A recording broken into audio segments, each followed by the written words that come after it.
पहलगाम में कैसे एक साजिश रची गई, इस बात को जानने के लिए पुलवामा के बाद क्या क्या हुआ आपको ये जानना पड़ेगा। दोस्तों, जो आज आपको रिपोर्ट बताने जा रहा हूं वो बेहद चौंका देने वाली रिपोर्ट है।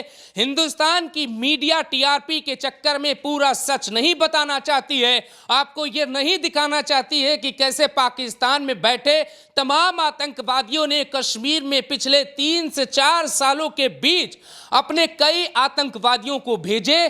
कहा यह जाता है कि जो सुरक्षाकर्मी होते हैं या किसी भी देश की सेना के पास हारने का कोई विकल्प नहीं होता है। इंडियन आर्मी के जवान पिछले कई सालों से कश्मीर में ऑपरेशन ऑल आउट चला रहे थे। इस बीच सैकड़ों आतंकवादियों का एनकाउंटर हो गया, उसके बावजूद एक चूक होती है और पाकिस्तान के पीओके में बैठे संगठन लश्कर-ए-तैयबा, उससे संरक्षित संगठन टीआरएफ पूरी प्लानिंग के साथ कश्मीर की घटना को अंजाम देता है। लेकिन सवाल यह है कि कैसे, बड़ी रोचक कहानी है। यह आपको जाननी चाहिए कि कश्मीर के भीतर किन किन लोगों ने मदद कर दी, कैसे पूरा प्लान फुलप्रूफ बनाया गया, कैसे आतंकियों ने बिना किसी चूक के घटना को अंजाम दिया। न सिर्फ घटना को अंजाम दिया, मौके वारदात से फरार हो गए। न सिर्फ फरार हुए बल्कि 6 दिन हो गए, उनका कोई ठिकाना नहीं मिल रहा है। तो इसके लिए सबसे पहले जांच में यह पता चला है, एनआईए की जांच हो रही है आर्मी के साथ साथ। एनआईए देश के हर उस हिस्से में गया जहां जहां के लोगों की इस घटना में मौत हुई थी। सभी परिवारों से मिलकर एनआईए के अधिकारियों ने पूरी रिपोर्ट तैयार की है। एनआईए ने पहलगाम के बैसरन इलाके में भी साक्ष्य जुटाए, वहां पे फिंगरप्रिंट लिए गए, तमाम कोशिशें की गई साक्ष्य जुटाने की। उसमें कई चौंका देने वाले खुलासा हुआ। पहला ये कि आतंकवादी इतनी तैयारी से आए हुए थे कि उनके रहने का इंतजाम बाकायदे वहीं पर किया गया जिस एरिया में इस घटना को अंजाम दिया गया। उनको रखने, उनको खाना पीना खिलाने में कई लोगों का हाथ सामने खुल के आ रहा है। कुछ लोगों की अब तक गिरफ्तारी भी हो गई। कहानी यह भी है कि सैटेलाइट फोन उनके पास था जिसका कोई संपर्क शायद आर्मी से नहीं हो पाया, हिंदुस्तान की आर्मी से। वो सीधे पाकिस्तान के पीओके में बैठे आतंकवादियों से टच में थे।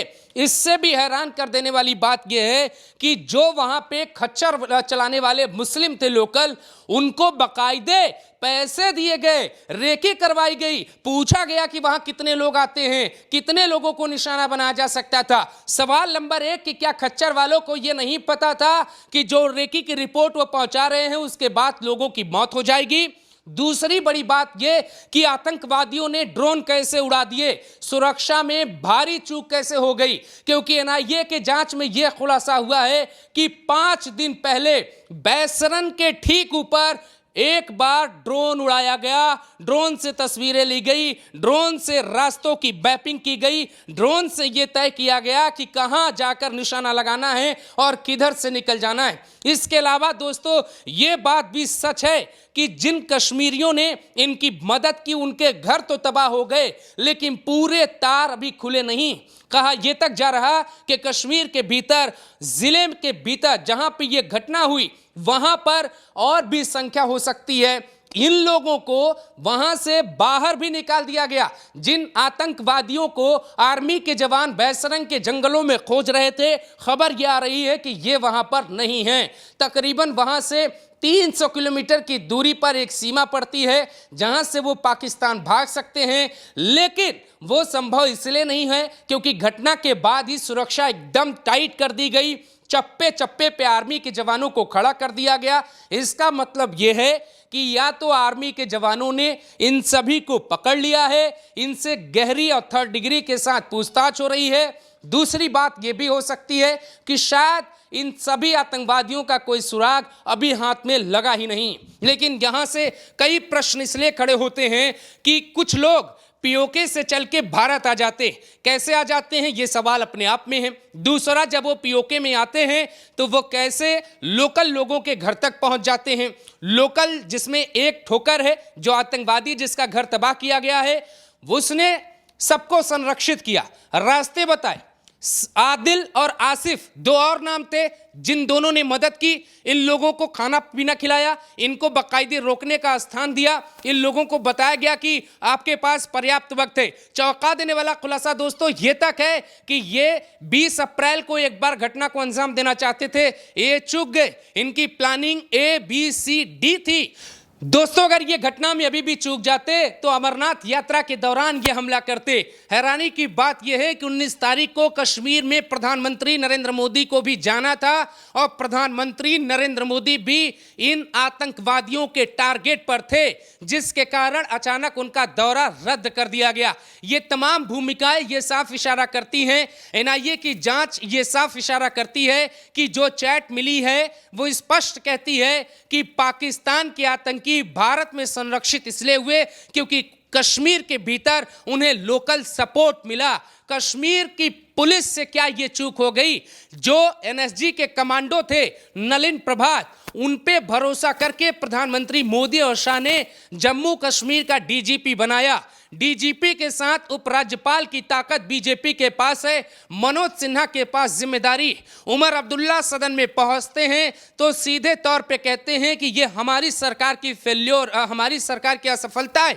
इसका मतलब ये है कि मिली जुली बातें ये साफ इशारा करती हैं कि जब तक कश्मीर के भीतर सफाई नहीं होगी, आप लाख कोशिश कर लीजिए, आप अपनी सीमा को सुरक्षित नहीं कर पाएंगे। यही कारण है कि 27 अप्रैल को ही 175 लोगों को अनंतनाग जिले से गिरफ्तार किया गया। उन लोगों से पूछताछ की गई और यह पता लगाने की कोशिश की गई कि कौन कौन से परिवार सक्रिय थे। सेना 3 तरीके से आतंकवादियों की लिस्ट निकाल रही है। कैटेगरी A में पहले ऐसे लोग हैं जिन पे सिर्फ शक है, जो कभी किसी ऐसी घटना में इन्वॉल्व होने के बारे में सोचते हैं, उन्हें उठाया जा रहा है कि ले चलो इन्हें पूछताछ की जाएगी। B कैटेगरी में ऐसे लोग हैं जिन्होंने कभी सोशल मीडिया पे पोस्ट किया हो या किसी आतंकवादी के साथ कभी दिखे हो या कभी उनका कनेक्शन निकला। तीसरे ऐसे लोग हैं जिनका मकसद ही है कश्मीर को आज़ाद कराना और पाकिस्तान में शामिल कराना। ये बात स्पष्ट हो गई कि आतंकवादी सिर्फ एक जगह नहीं है बल्कि 2 जगह हैं। एक पाकिस्तान के POK में जहां हाफिज बैठता है, जहां अबू मूसा बैठता है, जहां तमाम आतंकवादी होते हैं। दूसरा ठिकाना कश्मीर में है। इसीलिए जांच के दौरान आतंकवादियों के 15 ठिकानों पे छापेमारी हुई है।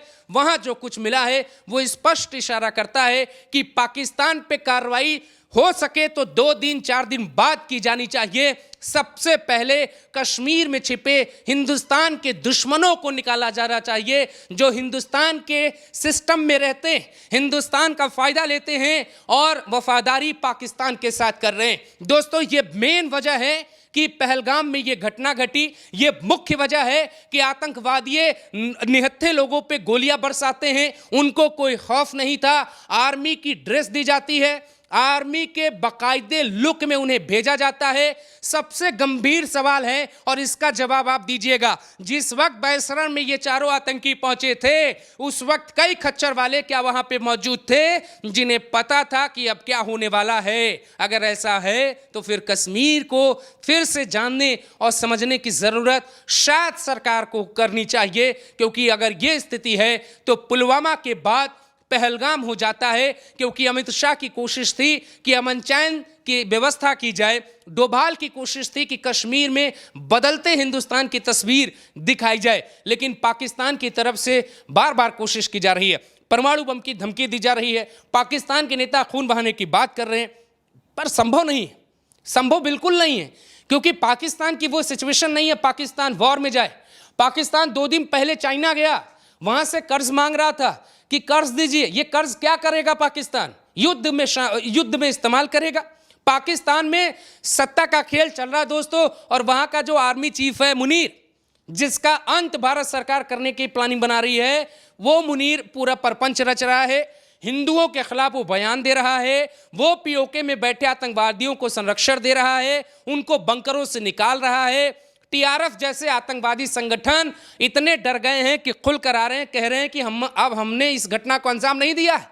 लेकिन दूसरे दिन बयान पलट गया। टीआरएफ की तरफ से बयान जारी कर कहा गया कि भारत में आईबी और रॉ के जितने अधिकारी हैं उन सभी की डिटेल है, तुमने छेड़ा तो अगली बार तुम्हारे ऊपर निशाना तुम्हारे अधिकारियों पर बनेगा। तो सवाल यह है कि इनको रिपोर्ट दे कौन रहा है?